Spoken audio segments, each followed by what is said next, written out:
Hi, I'm Lance Secretan. I'm an author and an advisor to leaders and pretty well everybody on the planet, one way or another, that wants to hear.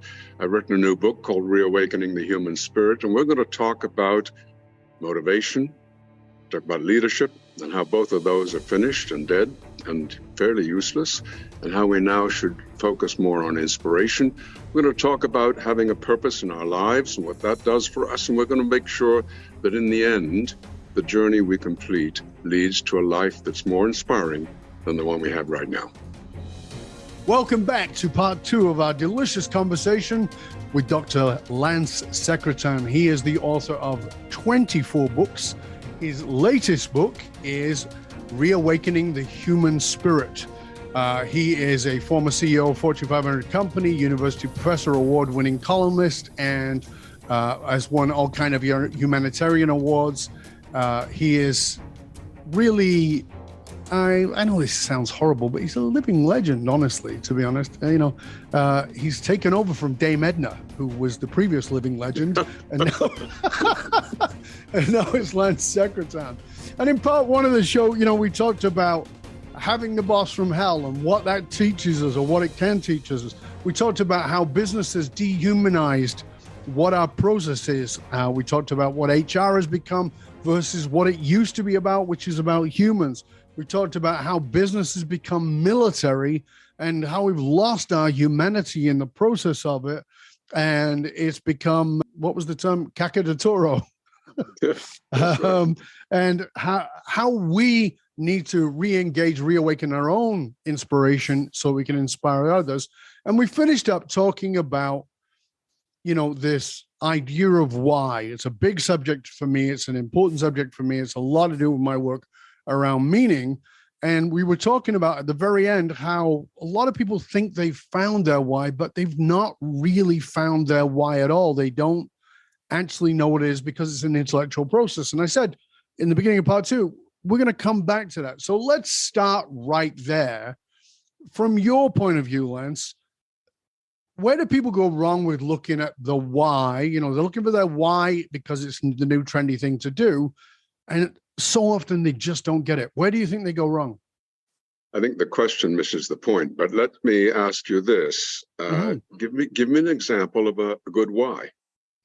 Of a good why, a real why, as in not a manufactured one, but a genuine why, is one where we've done enough self-examination, we've done enough self-work to realize what it is that we want to inspire others in the world to take action on. What I mean by that is I suffered because of X, and I want to make sure other people don't suffer because of X, or I suffered X and I want to help or assist those people who are suffering X in finding a way out of that situation and learning and growing and developing from it so they can serve others.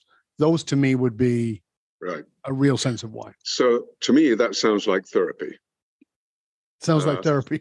Okay.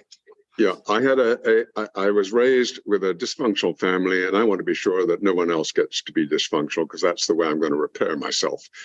This is not a why. Okay. Here's how a why sounds. And this is not a religious comment, but a metaphorical one. So you're in heaven. God says to you, I got this project on earth. It's not finished. I need you to fix it. So I'm going to send you to earth for 100 years. And you're going to get all the help you need. Poof, off you go to earth. You're 100 years. Come back to heaven. God calls you into the boardroom. How did you do? The boardroom. And he says, how did you do? And you say, I helped change climate, or I helped to build a family's self-esteem, or whatever, but I made the world better. Mm-hmm. That's the why. Mm-hmm. The question becomes, did the world change because of you, not because of what you are going through, your pain or your issues or your history? It's about what the world needs, not what you need. Mm-hmm. What does the world need now that you're going to change and make better? You know, and I know, the world needs peace. Mm-hmm. The world needs a change in climate. The world needs a whole lot of things. These are the things that should be our why. These are the important things that are going to save our humanity. Then fixing your trauma by helping other people's trauma is not going to do that.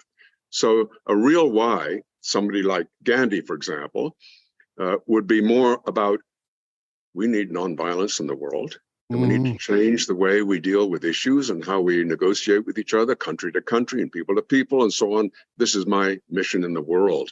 That's a why. It's big, in other words. Yeah, not small. and I agree that it should be. And I always say to people, if your why doesn't frighten the crap out of you, if it doesn't seem too big for you, then it's not really a why. It's something else. No, it's about a legacy. Yeah, and so the piece with that, though, is, from my point of view, is that hurt people tend to hurt people.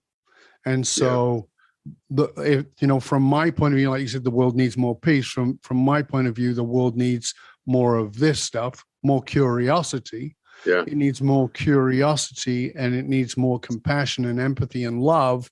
And we've got to find that within ourselves so that we can serve it in the world. It's still tying to that piece around something that, like I always say to people, people ask me, well, what's your why, Dove? And I say, my why is to impact the lives of the people whose names I will never know and who will never know my name in a way that changes everything. They go, what do you mean? I go, it has to outlive me. It has to be bigger than me. It has to be so expansive I can't even comprehend it. But how am I going to make things better? It drives everything I do. And I think that oftentimes we play so bloody small. Yeah, like my why is to grow this company 10x. I'm like, that's a shitty why. Right. That's a self-centered one too. It's not about the world. It's about you. So that's ego. Fine. Yeah. Right. Well, I get to be the guy.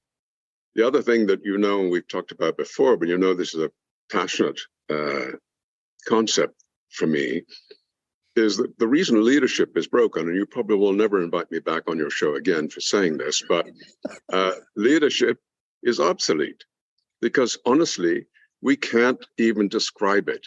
If I ask somebody to define what is leadership, they can't do it. Everybody can say something, but they'll all be different. So that we don't even have an agreed stated term of what is leadership. And I've written a lot of books about leadership, and I think I've failed too. And I hope you never read those books, because I think it's just not working anywhere. I mean, not in the police, not in the Roman Catholic Church, not in the families, not in healthcare, not in academia, nowhere. So what do we actually need? Well, the problem with this has been that we have actually powered leadership theory with motivation. Motivation is a fear-based system. Oh, and yeah. You and I had this conversation.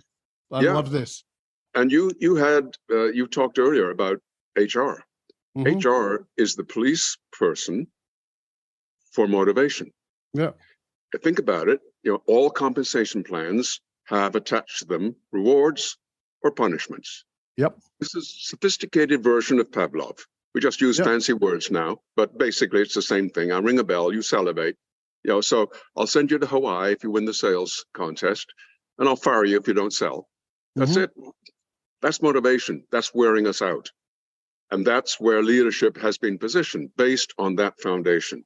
What we're actually needing is inspiration, which is a love-based system. Now, I tell you, I don't want anybody to lead me. I do not need you to say to me, I'm your leader, I have a new fancy leadership model, and I'm going to lay it on you. I'm going to say, bugger off.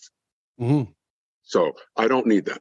What I want is, I want to be inspired. And frankly, I'll do anything you ask if you inspire me. And I'll go anywhere. That's really good.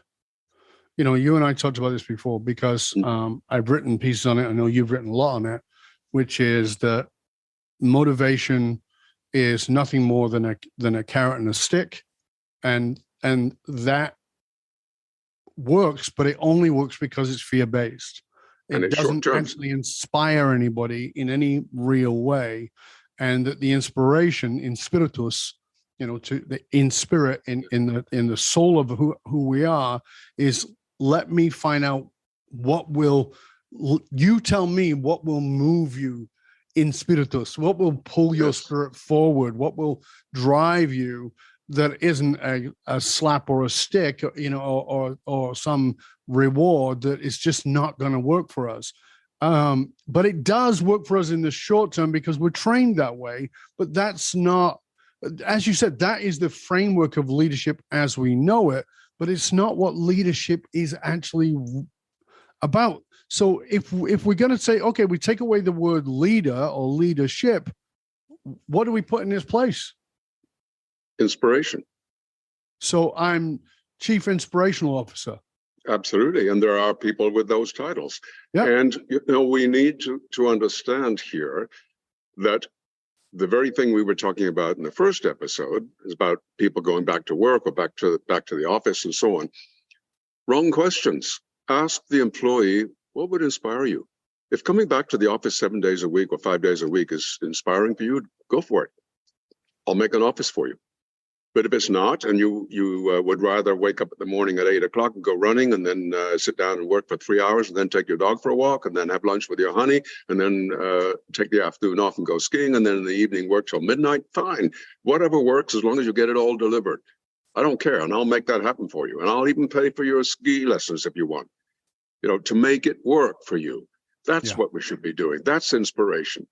What would an employee say when that happens? Wow, you do that for me? That's awesome. Not, screw you, I'm not going back to the office. You have a choice. Yeah. Which one do you want? I have this conversation all the time with, so the book that I'm outlining right now is building a culture of belonging rather than a culture of fitting in. Fitting in is terrible. And it worked by force, like a motivation thing. Pre-COVID, it doesn't work anymore. People got a choice and they went, no, not interested. I'm not going to fit in. So I want to show up with my beard and a dress, and I want to show up on Tuesdays and Thursdays. And you got to go, okay, but can you do the work? Will you do the work? Can I hold you accountable to the work? Yep, great. Then I don't care if you're wearing a patch like a pirate and walking around on a wooden leg. Who cares? Right? Just how can I serve you being in the best possible space, inspired, so that you will do what you want to do? And we've got to create this culture of belonging where people feel like I belong, because the human condition is we need a tribe. That's all of us. We need our tribes. And we've traded that for fitting in. Belonging and fitting in are very different. If I fit in, I have to disenfranchise parts of myself. I have to squish myself up and distort myself to fit into this slot, versus there's plenty of room for me because this is where I belong. Right. And when I belong, I'll do anything. Absolutely. And it's exactly what you said, because I have an inspirational leader who is actually gives a crap about me, because they understands that that's the fire that fuels the engine that is profited and is really capitalism in a healthy sense. Yes.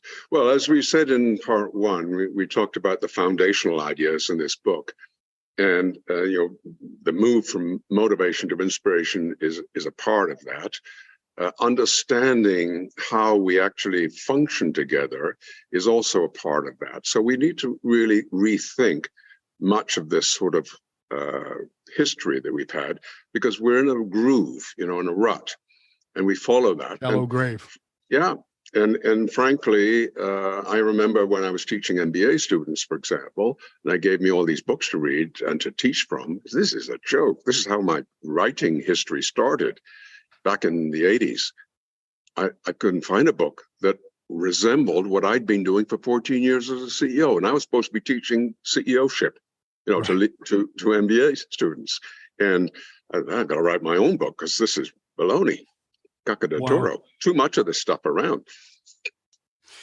So thinking about it from that point of view, and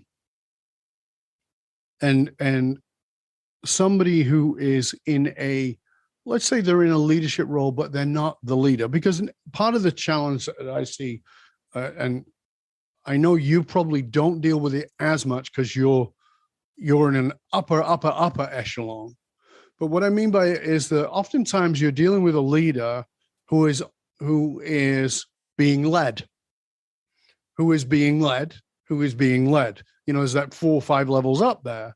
And so you're a manager, you have a bit of power, but not much. And even now, you know, the people I'm dealing with who are CEOs and founders, oftentimes they have a board to answer to, and the board are profit driven. And so it's like, well, we didn't make 3% this year, or we didn't make 7% this year. And it's like, their hands are really, really, really tied. So how do we, like, how would you and I inspire the board? How do we get that message? Because oftentimes that's a giant chasm. Even if we can get the CEO or the founder, the chasm across to the board is often so difficult. Well, look, I think the answer is in your question, because you talked about all the layers and the hierarchies. Remember, I said earlier, we got all this from the military. This is exactly military. This is a general. This is a colonel, a lieutenant colonel, lieutenant, corporal, sergeant, you know, and so on, all the way down the line. We just copied the system. Yep. And one of the foundational ideas in this book is, and I've just said leadership is dead. But what I mean by that is it's dead in the sense that we talk about it in terms of CEO is a leader and so on. The way I've reframed this in the book is that we're all leaders. Yeah. Look, when a baby is born, it can't even speak yet, but is already able to lead. Because all they do is yell, and we feed them. That's leadership. Because what we did was actually alter the behavior of other people. And that's exactly what leadership is about. It's about gathering the energy of others and aligning that in a certain direction. And that's what a baby does. Well, look, a 6-year-old in the schoolyard does the same thing. And in your marriage, Dov, one day you're the leader and one day your partner is, depending on what's going on. Of course. There's some different functions, different responsibilities, and so on. So we're all leaders in every aspect. So we need to rethink, what do we actually mean by leadership?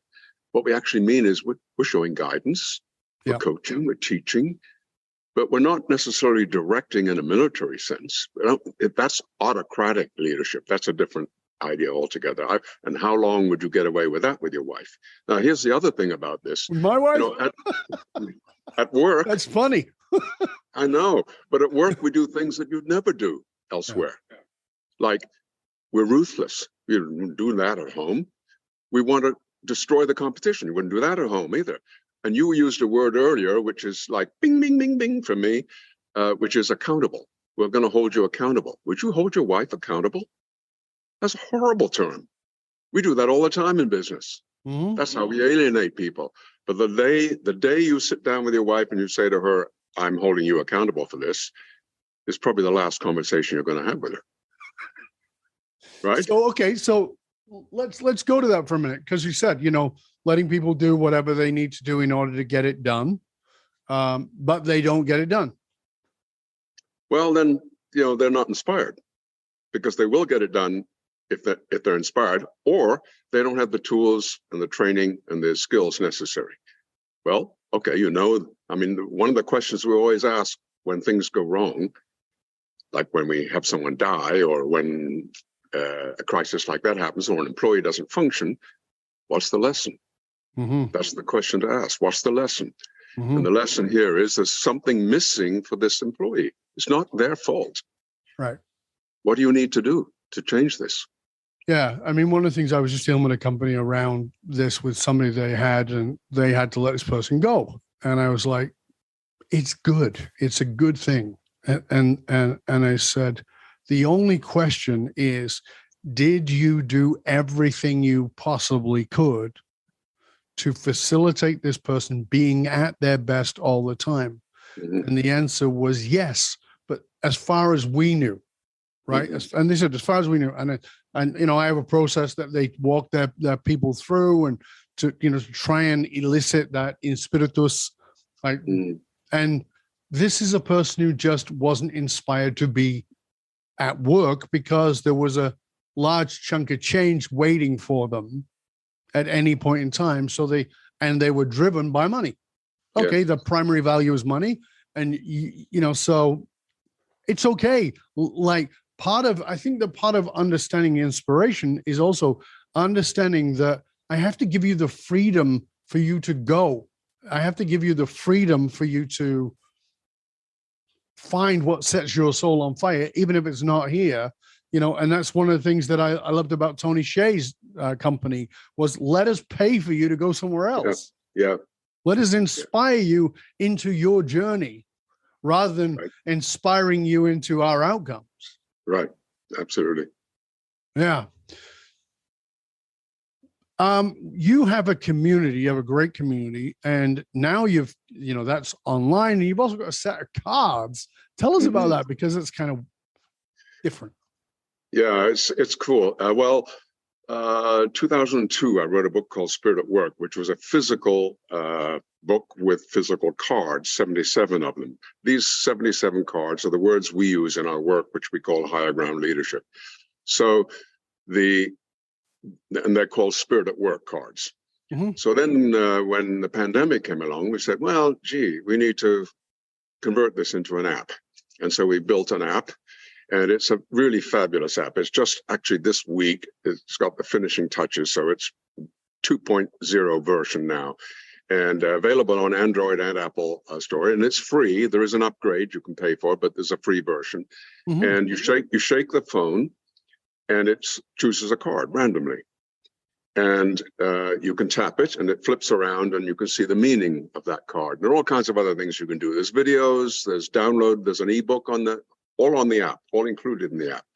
You can share your cards on social media and so on. But here's the wonderful thing about it. We run sessions all over the world every week for all kinds of people where we get together, Dov, and all we're doing is a conversation like this. We just say, let's pull a card. Okay, pull the card intimacy.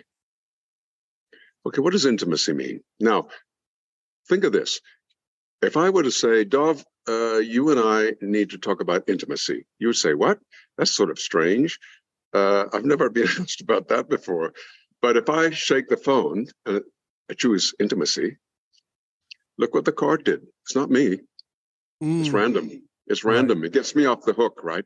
Yeah. But what happens is this: we go deep right away, because you can't say, let's talk about intimacy and have a shallow conversation. No. That doesn't make any sense. So the conversations are so rich. We run all kinds of different programs. So one of them is 13 weeks.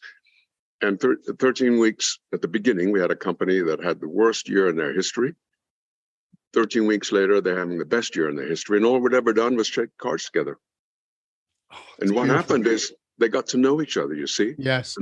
And they fell in love with each other, because they know, what does Fred think about intimacy? What does Susie think about courage? And what does George think about empathy, and so on? So these kinds of words keep coming up. Now, the other thing about this is that it doesn't need to be a formal program. We run a program every week, which is open to the public. Just show up Thursdays, 11 o'clock. It's called Inspiration in the Cloud. And tell us about that. How does somebody be part of that if they're not a CEO or something? They're just the person. It's not for hot shots. It's for everybody. Just human beings. And just Google Inspiration in the Cloud. Go to my website, secretan.com. You can go /inspiration-cloud. You'll get a ticket. Just show up. It's on Zoom. Beautiful group of people. Man, this is a group that I've been doing this for 3 years. Some of the people that are on the weekly calls have been every single week for 3 years. Wow. We're family now. And we share things together. We even make music together. Like, there's several people on the group that are musically inclined. So they've created music, and we're going to layer it on top of each other. We do all kinds of fun things. It's just very, very inspiring. I started it to work originally as a free gift to frontline workers. That's how it all started. Right. And it was so successful, I turned it into a business model. That's beautiful. And that it takes people deep quickly for me is the most important, because you and I, we've had conversations about these even offline, where I talk about, as a leader, I would go further than saying inspiration. I think it's important that you fall in love with your people. Mm-hmm. And I know for the clients I work with, and I know you have a similar policy, which is if I interview you for the potential of me being your mentor, your guide, working with you, I will say no if I don't feel like I can fall in love with you. Mm-hmm. If I don't feel like I've got to be willing to fall in love with you, and I've got to get the sense that you're willing to go there with me. And people go, fall in love, I'm not talking about jumping in bed. I'm talking about genuinely feeling like I can find that love in you. And so often that is what scares because of this military idea of leadership, is that we've got vulnerability as a weakness as opposed to a strength. And we've got to dismantle that. How do you confront that when you're dealing with somebody who is sort of embedded in that old idea, particularly in our generation, people who are over 55, who are like, leadership, there's no room for vulnerability, and talking about love in the workplace is just insane. And, I can't do that.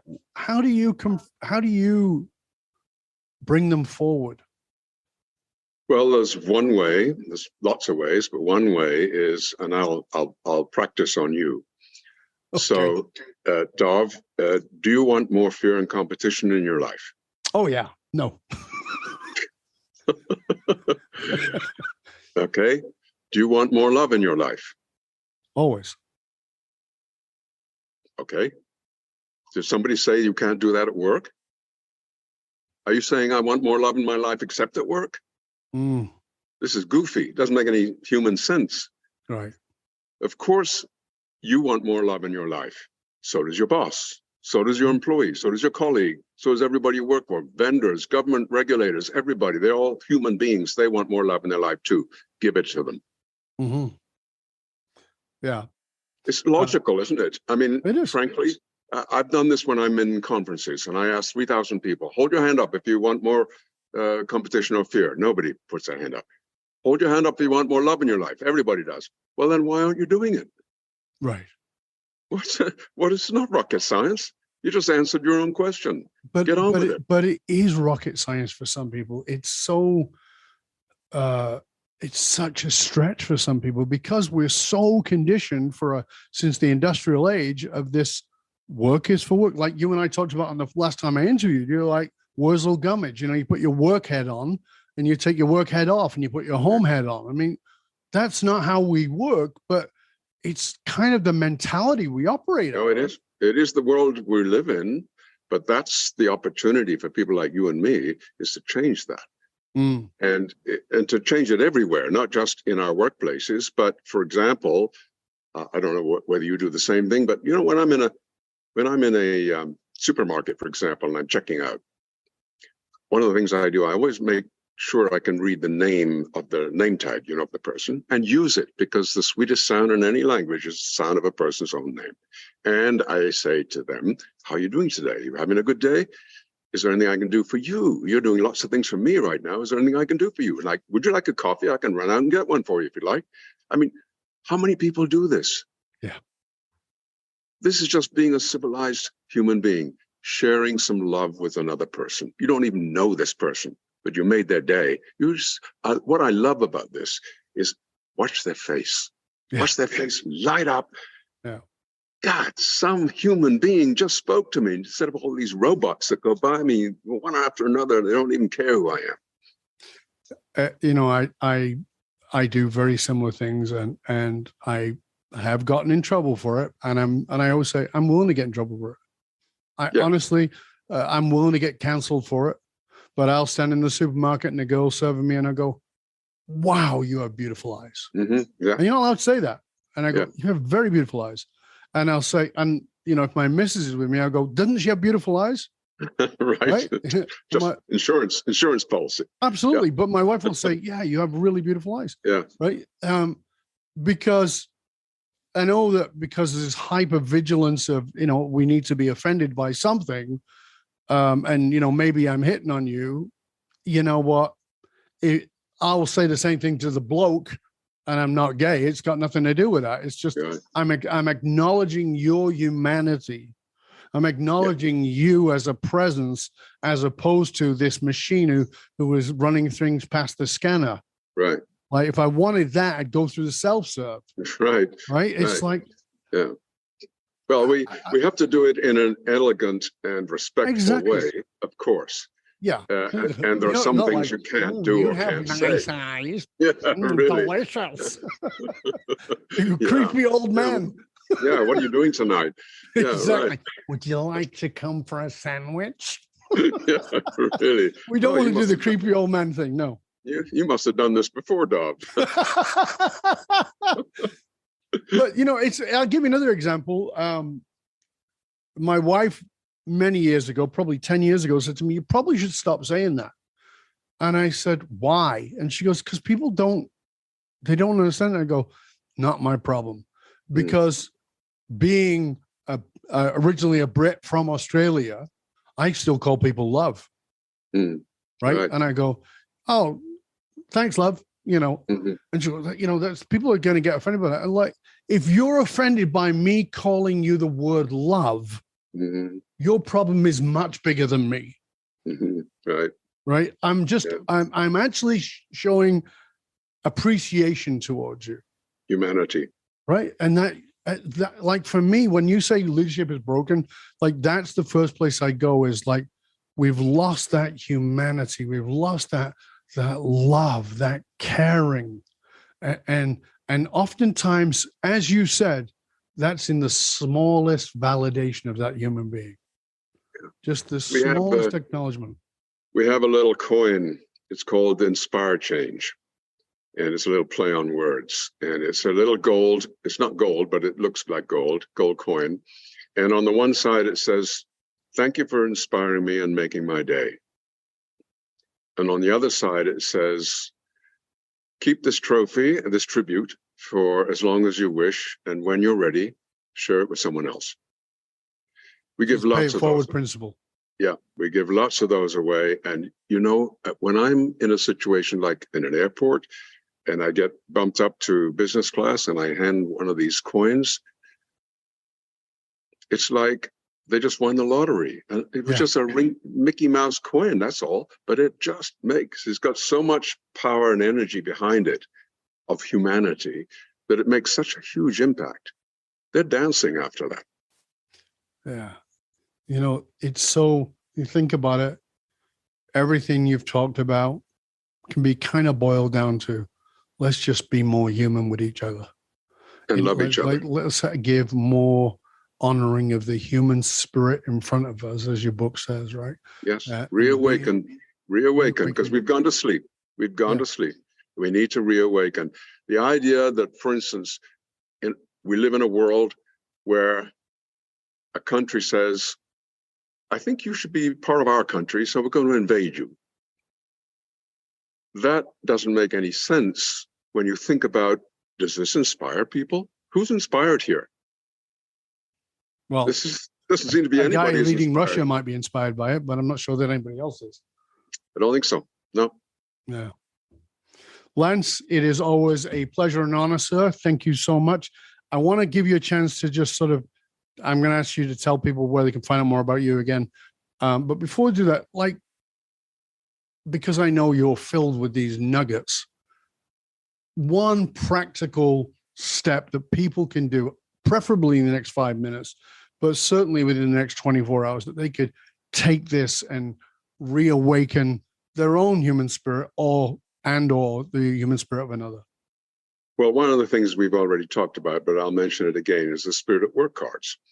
They're called Spirit at, with a little round A, work, Spirit at Work cards. Just go down and go to Android or Apple Store, download it, and pick a card. Just randomly choose a card. And then read the chapter or listen to the poem that's been written that accompanies that word. You will be inspired. It'll take you 5 minutes, and you will be inspired. And it won't cost you a thing. Beautiful. Beautiful. Please tell everybody where they can find out more about you and all your magnificent work. Secretan.com or reawakeningthehumanspirit.com. Google, LinkedIn, Lance Secretan, all over the place. Yep, he's all over those. We'll make sure that we post all of those links so that you can reach out to Lance and really tap into all the amazing resources. It's a pleasure and honor, sir. Always a pleasure and honor. Thank you. And with you, stay with us to the end. For you, dear listener, remember, those who control the meaning for the tribe also control the movement of that tribe. Whether you're a business or a political leader, you have to tap into what drives human behavior. I'm Dov Barron. I show businesses, teams, and leaders how they can harness the emotional source code to move their tribe, because unified actualized meaning is the one single monolithic difference between mediocrity and greatness for individuals and for companies. I want to thank you for sharing the show with everybody you know. Till next time, stay curious, my friends. Stay curious about how you can reawaken the human spirit within you and within everybody that you serve. I'm Dov Barron. I'm here to assist you tapping into your deepest meaning to reach that next level of clarity, focus, purpose, and profit in your business, in your life, and in your leadership impact. And I am out.